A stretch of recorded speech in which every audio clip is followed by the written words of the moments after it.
Very good afternoon to one and all. In this video, we are going to discuss about how would you drive a performance culture within your team. So this is a common question which we ask because we want to hire people at mid-level or manager level who are performers and who can drive performance within their teams. So these people should be talking about encouraging innovation and creativity within their team. How would they reward the best practices? They should be talking about when is it that you have listened to your team and taken their suggestion and that suggestion became a great innovation. I'll give you a small story to relate it in a better way. Have you heard about Procter and Gamble? So P&G. So they are well known for manufacturing of candles. So there was an engineer who approached this organization and he said that I have a plan. He just connected two wires and there comes the light. And everybody appreciated, everybody clapped for this engineer. And they said, we will review after a week's time.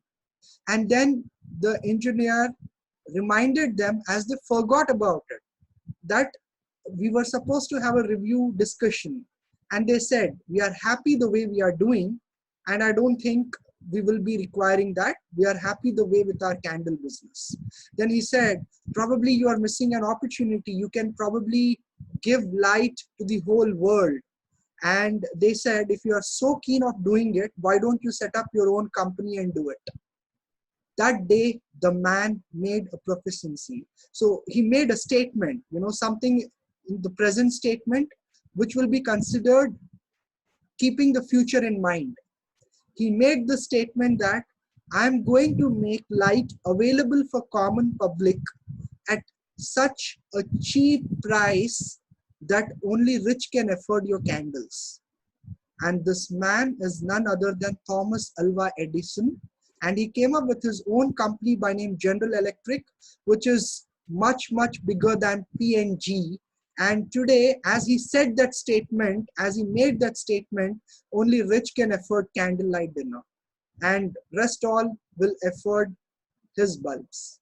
So this is what will happen if you don't hire people who understands the importance of maintaining a performance culture in the organization. So set very clear guidelines to your bottom line employees and have your clear-cut understanding about your KRAs and how they are linked to your team's KRAs, so that if you help them achieve them, indirectly you are trying to achieve your KRAs. So provide an opportunity for cross training to your team so that in case of emergency or in case of any kind of exigencies or difficulties, you have sufficient backups.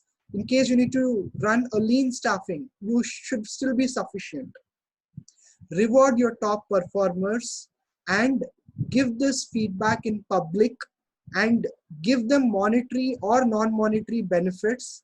And you need to also take care of your non-performers. You need to give them developmental feedback so that they can work on it and do regular review mechanisms with them so that how did they improve? If they are not improving, put them on back-to-back training sessions and see the progress in their training sessions. So review them on a regular basis. Ensure your team has a healthy work-life balance so they have nothing left to complain about you or the organization.